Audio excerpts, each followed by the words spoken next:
رب العالمين والصلاة والسلام على سيد المرسلين أما بعد فقد قال الله تبارك وتعالى في القرآن المجيد والفرقان الحميد فأعوذ بالله من الشيطان الرجيم بسم الله الرحمن الرحيم ومن أحياها فكأنما أحيا الناس جميعا وقال الله أيضا وإذا مرضت فهو يشفين وقال النبي صلى الله عليه وسلم ما أنزل الله عز وجل داء إلا أنزل له دواء علمه من علمه وجهله من جهله وقال النبي صلى الله عليه وسلم أيما طبيب تطيب على قوم لا يعرف له قبل ذلك فأعنت فهو ضامن۔ اللہ رب العزت کا بے حد احسان و کرم ہے کہ اس رب کائنات نے ہم تمام لوگوں کو دین کی نسبت پر جمع ہونے کی توفیق دی۔ دعا کریں کہ اللہ تبارک و تعالی زندگی کے ہر شعبے میں ہمیں دین کو یہی اہمیت اور یہی امپورٹنس دینے کی توفیق عطا فرمائے۔ میں نے قرآن کریم کی 2 آیتیں پڑھی ہیں اور اسی طریقے سے 2 حدیث شریف بھی پڑھی ہے۔ قرآن کریم کی جو پہلی آیت ہے اس کا ترجمہ یہ ہے کہ جس شخص نے کسی ایک شخص کو زندگی بخشی اس نے گویا تمام انسانیت کو، پوری انسانیت کو زندگی بخش دی۔ ایک ڈاکٹر جب ایمانداری کے ساتھ علاج کرتا ہے اور ایک مریض کو زندگی بخشتا ہے، اس کو اچھا کر دیتا ہے، تو گویا اس کے لیے بھی یہ فضیلت ہے کہ اس نے گویا پوری انسانیت کو زندگی بخشی اور پوری انسانیت کے لیے ایک بہترین کام کیا۔ قرآن کریم کی جو دوسری آیت میں نے پڑھی ہے وہ دراصل حضرت ابراہیم علیہ السلام کا قول ہے۔ ابراہیم علیہ السلام نے اللہ کا انٹروڈکشن پیش کیا ہے لوگوں کے سامنے، اللہ کا تعارف کرایا ہے، اس میں کئی باتیں شروع کی ہے کہ وہ ہے جو پیدا کرتا ہے، جو زندگی دیتا ہے، جو موت دیتا ہے، جو ہدایت دیتا ہے، اور اس کے بعد فرمایا کہ اللہ تو وہ ہے کہ وَإِذَا مَرِضْتُ فَهُوَ يَشْفِينِ، کہ جب میں مریض ہوتا ہوں، بیمار ہوتا ہوں تو وہی شفا دیتا ہے۔ اس آیت کی بنا پر ہمارا یقین ہے، ہمارا عقیدہ ہے کہ مسبب الاسباب، تمام ریزنز اور سورسز کو پیدا کرنے والا تو صرف اور صرف اللہ ہے۔ یقیناً شفا صرف ہمیں اللہ دیتا ہے، دواؤں کو، ڈاکٹروں کو اللہ سبب بناتا ہے، اس پہ ہمارا یقین ہے۔ میڈیکل اور طب کی اگر ہم بات کریں تو انسان کا جو جسم ہے، انسان کی جو باڈی ہے، یہ دراصل اللہ اس کا مالک ہے۔ ہم اس جسم کے مالک بھی نہیں ہیں، اللہ نے بطور امانت یہ جسم ہمیں عطا کیا ہے۔ اسی لیے اگر کوئی انسان یہ چاہے کہ اس بدن کو کاٹ ڈالے، ختم کر دے، تو اس کی اجازت نہیں ہے۔ حدیث شریف کے اندر خودکشی کو اس لیے حرام قرار دیا گیا ہے، اور قرآن صاف کہتا ہے کہ لا تلقوا بأیدیکم الی التہلکہ، اپنے ہاتھوں کو، اپنی جان کو، اپنے آپ کو ہلاکت میں نہ ڈالو۔ اس سے واضح ہو جاتا ہے کہ اگر ہم بیمار پڑتے ہیں اور علاج کے اسباب موجود ہیں ہمارے سامنے، اس کے باوجود اگر ہم جان بوجھ کر علاج نہیں کراتے ہیں تو گویا ہم نے اپنے جسم پر ظلم کیا، اپنے آپ کو خطرے میں ڈالا، جسے قرآن نے منع کیا ہے، جس سے، اور گویا جو خودکشی کی طرف ایک قدم ہے، جس طریقے سے خودکشی حرام ہے، اسی طریقے سے گویا خودکشی کے اسباب کو اپنانا جس کی وجہ سے انسان کی جان ختم ہو جائے، یہ بھی ناجائز ہے۔ اللہ کے رسول صلی اللہ علیہ وسلم نے جسم کی حفاظت کی تلقین کی ہے۔ خود اللہ کے رسول صلی اللہ علیہ وسلم نے دوائی استعمال کی ہے، اور جسم کی حفاظت کے تعلق سے نبی کریم صلی اللہ علیہ وسلم نے فرمایا، ایک حدیث شریف ہے کہ صحابی رسول اللہ صلی اللہ علیہ وسلم کے پاس آتے ہیں، کچھ صحابہ ہیں، اور انہوں نے یہ کہا کہ ہم مستقل نماز پڑھتے ہیں، مستقل روزہ رکھتے ہیں، ہم چاہتے ہیں کہ ہمارے اعمال میں اضافہ ہو، ہم اللہ کے نزدیک اور زیادہ مقبول بن جائیں۔ رسول اللہ صلی اللہ علیہ وسلم نے کہا کہ یہ اسلام نہیں ہے، یہ دین نہیں ہے۔ تمہاری آنکھ کا بھی تمہارے اوپر حق ہے، تمہاری ذات، تمہارے نفس کا بھی تمہارے اوپر حق ہے۔ میں نبی ہوں، میں اللہ کا رسول ہوں، نبی ہوں، میں نے شادیاں بھی کی ہیں، میں کھانا بھی کھاتا ہوں، بیوی بچوں کے ساتھ بھی رہتا ہوں۔ تو رسول اللہ صلی اللہ علیہ وسلم نے جو خاص بات حدیث شریف کے اندر فرمائی ہے یہ کہ تمہاری آنکھ کا تمہارے اوپر حق ہے اور تمہاری نفس یعنی تمہاری ذات کا تمہارے اوپر حق ہے۔ اپنے جسم کی حفاظت کرو، اپنے اعضائے بدن کی حفاظت کرو۔ اسی طریقے سے اسلام میں جو طہارت اور نظافت کے اصول ہیں اس کو آپ پڑھیں گے تو واضح ہو جائے گا کہ اسلام نے کس طریقے سے انسان کو جسم کی حفاظت اور بیماریوں سے محفوظ رہنے کے طریقوں کو اپنانے کی تلقین کی ہے۔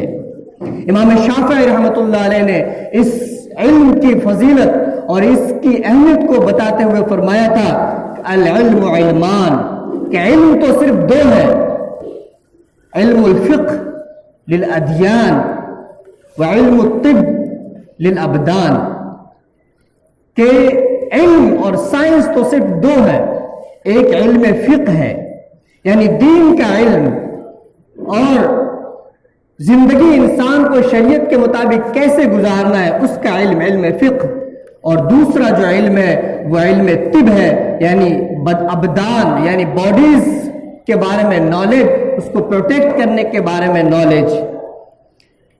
رسول اللہ صلی اللہ علیہ وسلم کی جو احادیث ہیں اگر ان ذخیروں کو آپ کھنگالیں گے تو آپ پائیں گے کہ رسول پاک صلی اللہ علیہ وسلم کو خود اس علم سے خاصی دلچسپی تھی۔ تقریباً احادیث کی تمام کتابوں کے اندر آپ کو ایک چیپٹر ملے گا علم الطب کے نام سے، جس میں رسول اللہ صلی اللہ علیہ وسلم نے بہت ساری چیزوں کو اپنانے کا حکم دیا اور بہت ساری چیزوں کے بارے میں کہا کہ اس میں یہ شفا ہے، اس میں یہ شفا ہے، اس سے یہ فائدہ ہوگا۔ مثال کے طور پر شہد کے بارے میں اور اس طرح کی بہت ساری چیزیں آپ کو ملیں گی۔ علم طب کے نام سے، طب نبوی کے نام سے بہت سے لوگوں نے کتابیں بھی لکھی ہیں اور ان تمام کو جمع بھی کیا ہے۔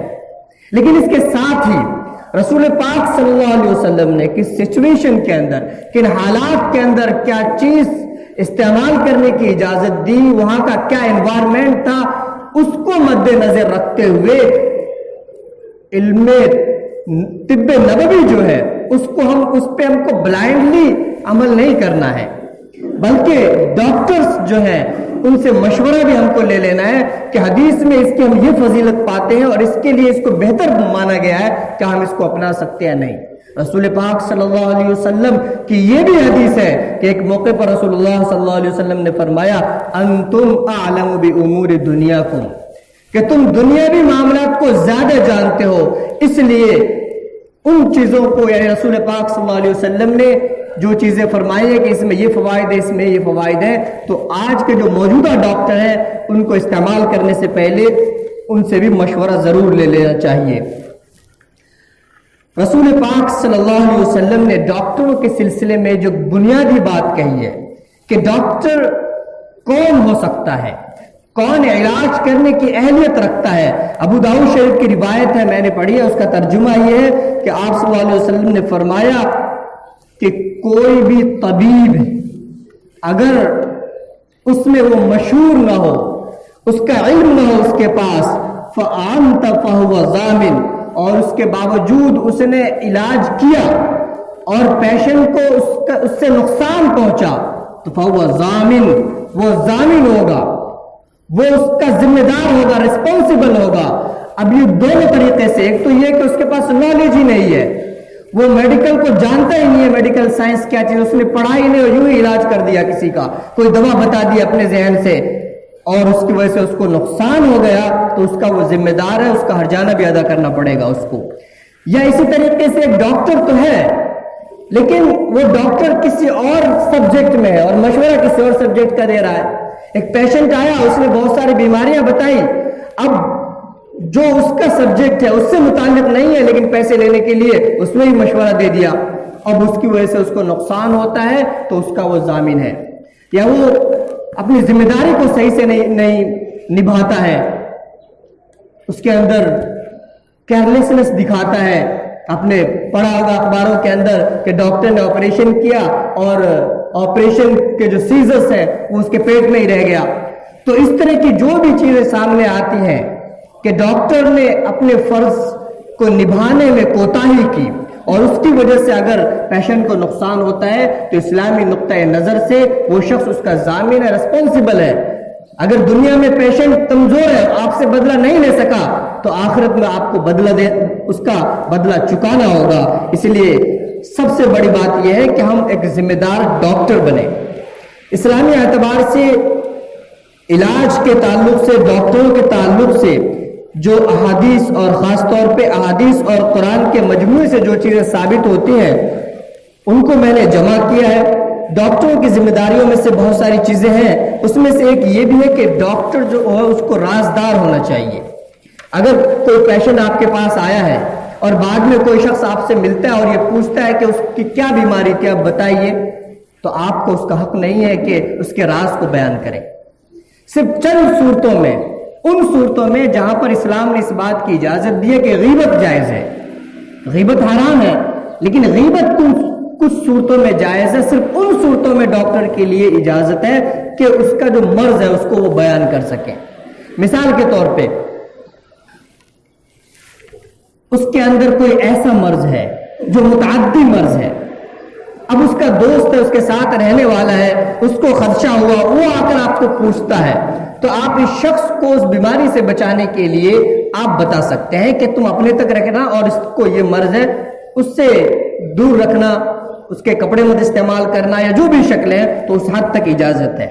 یا اسی طریقے سے رشتے کے تعلق سے علماء نے لکھا ہے کہ رشتوں کی جب بات آتی ہے تو خاص طور پر لڑکی والے یا لڑکے والے بھی کبھی کبھی جو لڑکی یا لڑکے کے ڈاکٹر سے ان سے ملتے ہیں، تو وہاں پر بھی یہ کہا گیا ہے کہ بتانے کی اجازت ہے. اس لیے کہ آگے وہ ایک لانگ ٹائم ریلیشن، ہمیشہ کے لیے رشتے میں بننے والے ہیں، تو آگے چل کے ان کو پریشانیاں ہو سکتی ہیں.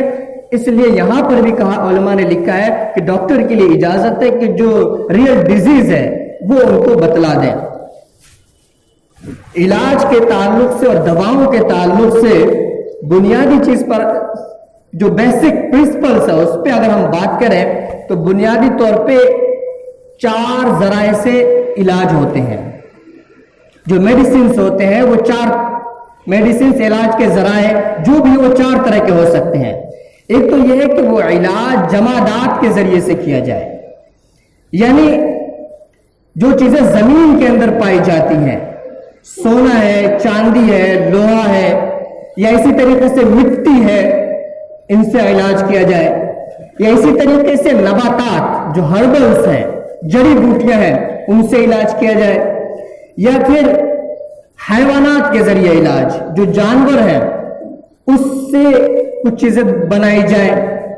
یا اجزائے انسانی یعنی خود انسان کے باڈی پارٹ سے علاج کیا جائے. یہ 4 چیزیں ہیں. یہ چاروں میں نمبر وار ہم آپ کو بتلا دیں کہ جمادات سے علاج، خواہ وہ کھلانے کے ذریعے ہو یا باڈی پہ اپلائی کرنے کے ذریعے ہو یا اس کو کسی اور طریقے سے استعمال کیا جائے، جیسے دانت لگوانا ہے یا اسی طریقے سے کوئی مصنوعی اعضا بنانا ہے، پیر بناتے ہیں، تو اس کی مکمل طور پر اجازت ہے، اس میں کوئی بھی ممانعت نہیں ہے. حدیث پاک اس سلسلے میں موجود ہے. ایک صحابی ہے حضرت عرفجہ رضی اللہ تعالی عنہ، ان کی ناک کٹی ہوئی تھی تو رسول پاک صلی اللہ علیہ وسلم سے انہوں نے اجازت چاہی تھی اور پھر انہوں نے چاندی کی ناک بنائی تھی اور پھر بعد میں اجازت لے کر سونے کی بھی ناک لگائی تھی. تو اس حدیث کی بنیاد پر اجازت ہے کہ کوئی بھی جمادات کی قسم ہو اس کو کھلایا بھی جا سکتا ہے بطور علاج اور اس کو اپلائی یعنی لگایا بھی جا سکتا ہے اور اس کو یوں بھی استعمال کیا جا سکتا ہے جیسے اعضا کے طور پہ دانت میں یا سونے یا چاندی کے تار وغیرہ بنا کر. یہ مکمل طور پر اس کی اجازت ہے. نباتات کی اگر ہم بات کریں ہربلز کی تو اس میں 3 شرائط ہیں کہ 3 وجوہات اگر پائے جائیں تو اس سے علاج درست نہیں ہوگا ورنہ اس سے علاج درست ہوگا. وہ 3 چیزیں کیا ہے کہ اس کے اندر نشہ ہو. وہ جڑی بوٹی وہ پیڑ پودا ایسا ہے کہ اس کے اندر نشہ ہے تو اس سے علاج درست نہیں. اسی طریقے سے دوسرے وہ جو زہریلے پودے ہیں، جو زہریلے پودے ہیں اس سے بھی علاج درست نہیں. ظاہر سی بات ہے اگر وہ زہر اس حد تک باقی ہے تو اس کو کھانے سے اگر اس کی موت واقع ہو جاتی ہے تو خودکشی جیسا عمل ہوگا. یا اسی طریقے سے وہ ہربلز، وہ جڑی بوٹیاں سڑ گل جائیں تو جو چیز سڑ گل جائے تو سڑ گل جانے کے بعد وہ چیز ناپاک ہو جاتی ہے. تو جو ناپاک چیز ہے اس سے علاج نہیں. ایک چیز تو یہ ہو گئی.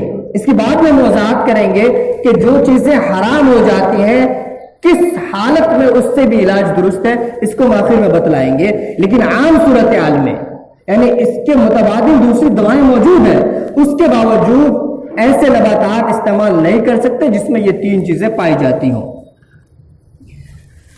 حیوانات کی اگر ہم بات کریں تو حیوانات دو طرح کے ہیں. ایک وہ ہے جو حلال ہے اور ایک وہ ہے جو حرام ہے. حلال جانور خواہ وہ چوپائے ہوں یا پرندے ہوں، ان میں سے بھی کچھ حلال ہے کچھ حرام ہے. تو حلال جانور وہ ہے کہ جس کے بارے میں مثال کے طور پر حدیث شریف کے اندر ہے کہ کل ذی نابن، حدیث شریف کے الفاظ ہے کل ذی نابن، جس کے نوکیلے دانت ہو، جو شکار کر کے کھاتے ہیں، جیسے چیتا ہے، شیر ہے، جن کے نوکیلے دانت ہوں، ایسے جانور حرام کہلاتے ہیں. اور اس کے علاوہ جو حلال ہوتے ہیں، ایسے کچھ اور جانور ہیں جن کے نوکیلے دانت تو نہیں، وہ شکار تو نہیں کرتے لیکن حدیث شریف میں اس کی ممانعت ہے، جیسے گدھا ہے، خچر ہے. تو ان کا ذکر حدیث شریف کے اندر کہ ان کا کھانا جائز نہیں، یہ حرام جانور ہیں. باقی جو جانور ہیں وہ حلال ہے. پرندوں میں یہ ہے کہ پرندوں کے اندر آیا ہے کہ ذی مخلب، جس کے چنگور ہو اور وہ شکار کر کے کھاتے ہو تو وہ ذی مخلب ہے، تو ان کا کھانا جائز نہیں، جیسے شکرا ہے، باز ہے. باقی جو پرندے ہیں وہ جائز ہے. تو حلال جانور ہیں اور حلال طریقے پہ اگر ذبح ہوئے ہیں تو اس سے جو چیز بھی جو بھی دوائی بنے گی وہ صحیح ہے، سوائے اس کے کہ حلال جانوروں کے اندر بھی 7 اعضاء ایسے ہیں، 7 پارٹس ایسے ہیں جو ناجائز ہے. تو وہ 7 پارٹس بھی ناجائز ہی رہیں گے ہمیشہ. وہ 7 پارٹس کیا کیا ہیں؟ ایک تو خون ہے، حرام ہے. قرآن کریم کے اندر ذکر ہے کہ خون جو ہے وہ حرام ہے اس کا استعمال کرنا. اسی طریقے سے آگے کے سامنے کے جو جینیٹلز ہیں، آگے کی جو شرمگاہ ہے، خواہ وہ میل جانور ہو یا فیمیل جانور ہو. اسی طریقے سے جو ٹیسٹیکلز ہے، خصیہ، اس کا استعمال. اور اسی طریقے سے پتا، اسی طریقے سے غدہ جو خون جم جائے وہ جگہ. اسی طریقے سے مثانہ یعنی جو پیشاب کی تھیلی ہوتی ہے. یہ 7 اعضاء ایسے ہیں جو حلال جانور میں بھی حرام ہیں. تو یہ حرام کے حکم میں آ گئے. باقی اعضاء جو ہے اس سے علاج کرنے میں کوئی حرج نہیں اگر وہ شریعت طور پر ذبح ہوئے ہوں. لیکن اگر حلال جانور کو شریعت کے اعتبار سے اللہ کا نام لے کر ذبح نہ کیا گیا ہو یا پھر وہ حرام جانور ہے تو ان سے اگر کوئی دوائی بنی تو اس کا کیا حکم ہے؟ یہ ایک مستقل بحث ہے کہ جو چیزیں شریعت میں حرام ہیں ان سے علاج کا کیا حکم ہے. تو اس کی میں وضاحت کر دوں کہ اگر کسی بیماری کے لیے کوئی دوسری دوا نہ ہو اور صرف حرام ہی ہو تو شریعت نے اس بات کی اجازت دی ہے کہ اس کو استعمال بطور دوا کے استعمال کیا جا سکتا ہے. اور اس کے لیے بہت ہی واضح حدیث شریف ہمارے پاس موجود ہے. حدیث عرینا آپ لوگوں نے سنا ہوگا کہ کچھ لوگ رسول اللہ صلی اللہ علیہ وسلم کے پاس آئے اور انہوں نے یہ کہا کہ ان کے پیٹ پھول رہے تھے اور بڑھتے ہی جا رہے تھے، ایک بیماری ان کو لاحق ہو گئی تھی. تو اللہ کے رسول صلی اللہ علیہ وسلم نے ان سے کہا کہ فلاں جگہ جنگل کے اندر صدقے کے جانور اونٹ چل رہے ہیں، جاؤ ان جانوروں کے دودھ بھی پیو اور ان کے پیشاب بھی پیو. وہ لوگ گئے اور پیشاب کو انہوں نے استعمال کیا اور صحت یاب ہو گئے. تو یہ پیشاب ناپاک بھی ہے اور حرام بھی ہے. اس کے باوجود رسول اللہ صلی اللہ علیہ وسلم نے بطور علاج کے استعمال کرنے کی اجازت دی. اسی طریقے سے آج کی جو دوائیں ہیں ہمارے پاس، اس میں اگر حرام انگریڈینٹس ہیں اس میں، لیکن اس کے علاوہ کوئی ایسی دوا نہیں ہے جو مکمل طور پر حلال ہے، اس کا کوئی متبادل نہیں ہے، تو پھر ان دواؤں کا استعمال کرنا شرعاً درست ہوگا. آگے جو آخری بحث رہ گئی ہے وہ اجزائے انسانی سے علاج. اجزائے انسان، اس میں کئی چیزیں جس کو سمجھنے کی ہے. ایک تو یہ ہے کہ شریعت کی نظر میں انسان اشرف المخلوقات ہے، اس کا جسم اور اس کا بدن جو ہے یہ قابل احترام ہے، نہ تو اس کو بیچا جا سکتا ہے اور نہ ہی اس کو کاٹا جا سکتا ہے. دوسری بات یہ کہ انسان جب مر جائے تو وہ جو ڈیڈ باڈی ہے، کیا اس کو کسی میڈیکل پرپس کے لیے کاٹا جا سکتا ہے، اس کو استعمال کیا جا سکتا ہے یا نہیں؟ یہ دو چیزیں ہیں. تو حدیث شریف ہے ایک، اس حدیث شریف کے اندر رسول اللہ صلی اللہ علیہ وسلم نے فرمایا ہے کہ زندے کی ہڈی توڑنا اور مردے کی ہڈی توڑنا ایک جیسی ہے. یہ بات ایک جیسی ہے، یعنی جس طریقے سے اسلام کے اندر زندے انسان کے بدن کی ایک احترام ہے، ایک ریسپیکٹ ہے، اسی طریقے سے ڈیڈ باڈی کا بھی وہی احترام ہے ہمارے یہاں. بلا وجہ مرے ہوئے انسان کو، ڈیڈ باڈی کو چیرنا پھاڑنا یہ اسلام میں جائز نہیں ہے.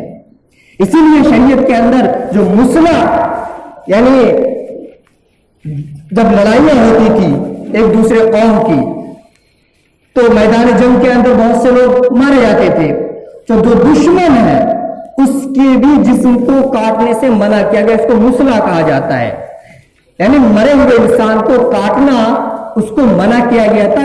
جنگ کے میدان میں بھی اور ہر حالت میں بھی انسانی جسم کا ایک احترام ہے. یہ پہلو واضح ہو جانے کے بعد اب بات یہ رہ گئی کہ کیا مجبوری میں کسی شخص کی جان کو بچانے کے لیے دوسرے انسان کے اعضاء کو استعمال کیا جا سکتا ہے یا نہیں. اب انسان کے اعضاء کی بات کریں یا انسان کی باڈی میں جو چیز ہے اس کی اگر ہم بات کریں تو یہ بھی دو طرح کی ہو سکتی ہیں. ایک تو وہ ہے جو لکوڈ قسم کی ہے، سیال ہے، جیسے دودھ ہے یا خون ہے، یہ دونوں سیال مادے ہیں. دودھ کے بارے میں قدیم فقہا نے فتاوی عالمگیر، آپ لوگ جانتے ہو گے فتاوی ہندیہ، جسے عالمگیر اورنگزیب رحمۃ اللہ علیہ نے علماء کی ایک کونسل بنا کر اس کو مرتب انہوں نے کروایا تھا. اس کتاب کے اندر لکھا ہوا ہے کہ اگر کسی شخص کو ایسی بیماری ہو جائے کہ ڈاکٹر یہ کہتا ہے کہ اگر وہ عورت کے دودھ کو استعمال کرے تو اس کو شفا یابی حاصل ہو جائے گی، تو اس دودھ کا استعمال کرنا اس کے لیے جائز ہے.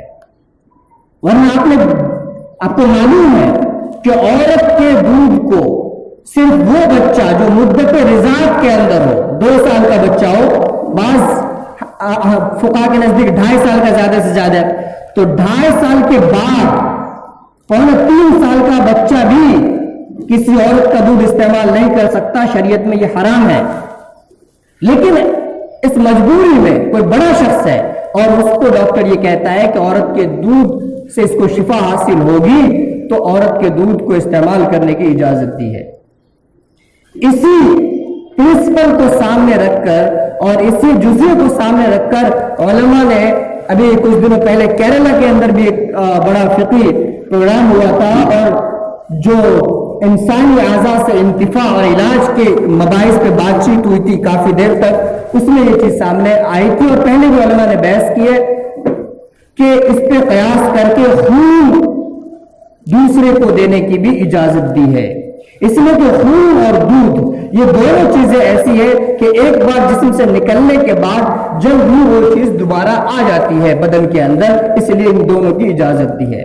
اب رہ گئے وہ اعضاء جو سخت قسم کے ہیں، خاص کے لیور ہے یا اس طریقے سے آنکھ ہے یا اس طرح کے اور جو بدن کے اعضاء ہیں، اس بارے میں ابھی لیور کے بارے میں گزشتہ 2-3 سال پہلے 2014 کے اندر جو کیرل کے اندر سیمینار ہوا تھا اسلامک فقہ اکیڈمی کا، اس میں لیور کے بارے میں یہ گنجائش دی گئی کہ اگر ڈاکٹر یہ کہتا ہے کہ لیور دوسرے کا استعمال کرنے کی وجہ سے اس کی زندگی بچ جائے گی ورنہ یہ مر جائے گا، اور جو شخص دے رہا ہے وہ تندرست ہے اور ڈاکٹر کے مطابق اس کی زندگی کو بہت زیادہ خطرہ نہیں ہے، تو اس کی بھی اجازت دی گئی ہے۔ اس کے علاوہ اور بہت ساری چیزیں ہیں، آرگنز ڈونیشن اور کرنے کے بعد تو بلڈ ڈونیشن کی تو اجازت دی ہے، اور اس طریقے سے لیور کی بھی اجازت دی ہے، جبکہ جو شرطیں میں نے بتایا اس کے ساتھ۔ اس کے علاوہ جو بہت ساری چیزیں ہیں اس میں علماء کا اختلاف ہے،